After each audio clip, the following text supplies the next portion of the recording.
पिछले कुछ दिनों से मुंबई में बच्चों के अपहरण के फर्जी मैसेज वायरल हो रहे हैं। इसका बुरा असर अब बच्चों पर भी देखने को मिल रहा है। घाटकोपर में 11 साल के एक छात्र ने ऐसे एक मैसेज को देखकर अपने ही अपहरण की झूठी साजिश की कहानी रची, क्योंकि उस बच्चे को स्कूल नहीं जाना था। दरअसल उस बच्चे का पढ़ाई में मन नहीं लगता था, उसके मार्क्स भी कम आए थे, जिसकी वजह से टीचर उसे डांटती मारती। इस कारण वो स्कूल नहीं जाना चाहता था, वो पढ़ाई छोड़ना चाहता था। इसलिए घर वालों को डराने के लिए उसने अपनी अपहरण की झूठी कहानी अपने परिवार को बताई। इस बच्चे ने अपने बड़े भाई के मोबाइल फोन पर एक बच्चा चोरी का वायरल मैसेज देखा और फिर उसने अपने अपहरण की झूठी कहानी तैयार की और परिवार को बताया कि जब वो आज सुबह स्कूल जा रहा था, तब दो लोगों ने इसे चलती रिक्शा में खींचकर उसका अपहरण करने की कोशिश की। उसका मुंह दबाया, लेकिन वो बाहर रिक्शे से कूद गया और उन अपहरणकर्ताओं के चंगुल से बचकर निकलकर किसी तरह घर पहुंचा। परिवार ने लड़के की बातों को सुनकर तुरंत उसे लेकर घाटकोपर थाने पहुंचे और पुलिस अधिकारियों को वो ये सारी बातें बताई। लड़के ने अपहरण का जो लोकेशन बताया था, वरिष्ठ पुलिस निरीक्षक संजय दहाके ने तुरंत टीमें गठित कर उस लोकेशन पर उस रिक्शा की तलाश करने को कहा जिसमें बच्चे की किडनैप करने की कोशिश की गई। लेकिन सीसीटीवी और स्थानीय लोगों द्वारा दी गई जानकारी से पता चला कि ऐसी घटना हुई ही नहीं है और बच्चा भी बार बार अपने अपहरण की लोकेशन भी अलग अलग बता रहा था। और जो लोकेशन वो बता रहा था, वो रास्ता ना तो उसके घर की तरफ जाता है और ना ही स्कूल की तरफ। तब पुलिस वालों को शक हुआ। इसके बाद पुलिस ने इस लड़के को विश्वास में लिया और पूछने पर उसने कहा कि ये सब फर्जी कहानी उसने सुनाई थी, उसकी कोई किडनैपिंग नहीं हुई थी। स्कूल ना जाने के डर से ये पूरा ड्रामा उसने रचा था। पुलिस ने लोगों से अपील की कि बच्चा चोरी की अफवाहों पर विश्वास ना करे। अगर कोई खबर इस तरह की आ रही है तो तुरंत पुलिस से संपर्क करें। एक बच्चे ने बनाव बनाया था कि उसकी किडनैपिंग हो चुकी है, लेकिन ये सब जो है उसने रचा हुआ जो है एक खेल सामने आया है और उसने उसके स्कूल के बारे में कुछ कहा है और इस वजह से उसने किडनैपिंग का प्लान बनाया था। क्या पूरा मामला है? हाँ, इसमें ये हुआ है कि आज सवेरे एक माँ अपने बच्चे को लेकर हमारे पास आई थी पुलिस स्टेशन में। उसने बताया कि उसके बच्चे को किसी ने किडनैप करने का प्रयास किया है। तो जब हमने उसको पूछा तो बच्चे ने बताया, जो 8वीं क्लास में पढ़ता है, 11 साल का बच्चा है, उसने बताया कि 2-3 लोगों ने उसको ऑटो में डाला, उसका मुंह दबाया और उसको किडनैप करने का प्रयास किया।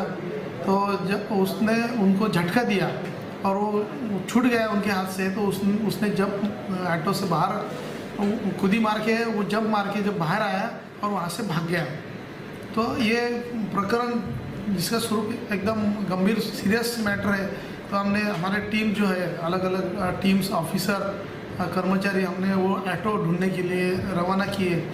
और जब हमने उस बच्चे से डिटेल पूछा, किडनैपर्स के बारे में डिटेल पूछने का बार बार उसके साथ बातचीत की, उसको बार बार पूछा, तो उसने हर बार थोड़ा जो उसका रूट है, जो जहाँ उसका किडनैपिंग हुआ, वो स्पॉट उसने हर बार अलग, दूसरे तीसरे बार अलग अलग बताया। तो हमें उसके वजह से हमें उसका डाउट आया कि ये अलग अलग क्यों स्पॉट बता रहा है, अलग अलग बताता है और ऐसा रूट बताया कि जो उसके स्कूल का, उसके घर का रूट नहीं है। तो हमने थोड़ा उसको काउंसिलिंग किया, उसको विश्वास में लिया। तो उसको विश्वास में लेके पूछा, उसको स्कूल पसंद नहीं है, उसको मार्क्स कम मिलते हैं, उसको टीचर गुस्सा करते हैं, तो इस वजह से उसको स्कूल नहीं जाना था। फिर भी माँ बाप उसको स्कूल में भेजते हैं, तो उसको अवॉइड करना था स्कूल जाने के लिए। तो उसने ये बनाव बनाया कि मुझे किडनैप किया है वगैरह वगैरह और ऐसा बताया। तब हमने पूछा फिर वो दफ्तर, जो किडनैपर्स दफ्तर लेके भागे थे, तो दफ्तर किधर है फिर? तब उसने बताया कि उनका पड़ोसी रहते हैं, वो पड़ोसी चाचा के घर में उसने दफ्तर रखा है। तो हमने टीम भेजा पड़ोसी के घर में, वहाँ पे पूछताछ की। तो उसने बताया कि हाँ, मेरे पास में दफ्तर रखा है। तो दफ्तर हमें मिल गया। फिर हमें विश्वास हो गया कि बच्चा जो बात बता रहा था वो पूरी तरह से गलत बता रहा था, पूरी तरह से झूठ बता रहा था। फिर हमने उसको ज़्यादा डिटेल्स में पूछा कि भाई ये आइडिया तुझे कहाँ से मिला, तो ऐसे झूठ क्यों बोला? तो झूठ इसके लिए बोला कि उसको स्कूल नहीं जाना था, उसको पढ़ाई में उसका दिल नहीं लगता है। तो फिर हमने पूछा कि फिर तू ये मतलब ये आइडिया किधर से आया किडनैपिंग का, ऐसा बताने का घर वालों को डराने के लिए? तो उसने बताया कि मेरा बड़ा भाई है, उसके मोबाइल में मैंने अभी वो जो रिसेंट में अफवाहें चल रही है, जो रिसेंट में झूठे नाटक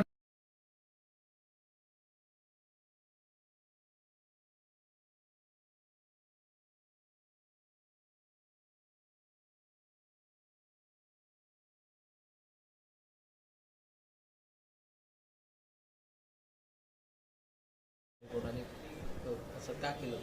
काय केलं? आवडत नाही शाळा. म्हणजे मार्क कमी पडतात. मग तुला हे कसं सुचलं म्हणजे काय तुला काय वाटतं म्हणजे तू असं म्हणजे कसं कुठून बघून सांगितलं की माझी किडनॅपिंग झाली? उठून पण नाही. मोबाईलमध्ये बघितलं होतं. नाही, मोबाईल नाही घेत मी. तर तुला असं म्हणजे कुठून कळालं की असं किडनॅपिंगचं हे तुला करावं? कोणी सांगितलं ग्रुपवर आलेला मेसेज. ग्रुपमध्ये? आमच्या बाथरूममध्ये पण झालेलं असं. ते ग्रुपमध्ये मेसेज आलेला तो बघितला हो, आणि मग काय नाही. तू कसं सुरुवात कशी केली? तुला आज कसं वाटलं असं तू काय केलं नेमकं आता कसा गेला असेल? मी इथून गेलो घरी. मग मी मम्मीला सांगितलं माझ्यासोबत असं असं झालं. मम्मी गेली शाळेत सायनाथमध्ये.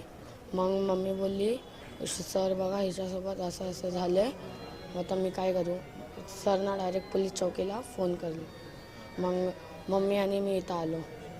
मग ते साहेब बोलले थांबा काय तर लिहिले. मग आम्ही बसवलं आम्हाला. मग तू नंतर खरं खरं सांगितलं? हो, मग का गेला होतास एवढा कसला राग आला होता तुला शाळेत जायला? राग नाही आलेला. पळून जायचं हे असं कसं ठरवलं? पळून नाही जायचं.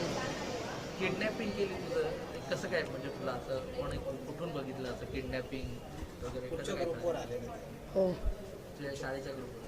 हो शाळेच्या ग्रुपवर ते मेसेज यायचे त्याच्यावर तुला कळलं? हो